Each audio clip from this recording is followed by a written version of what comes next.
loob mo na ang success. Kung nakatulog ka, tapik-tapik lang, gigising din yan. Huwag kang matulog sa pagkahinlay. This is the time, guys. This is the time. Mas masarap umangat pag walang pabigat. Ito na inaabangan mo.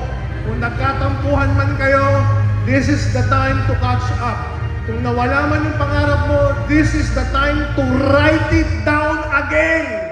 Lahat ng pangarap mo, sabi ni co-founder FM, matira, sobrang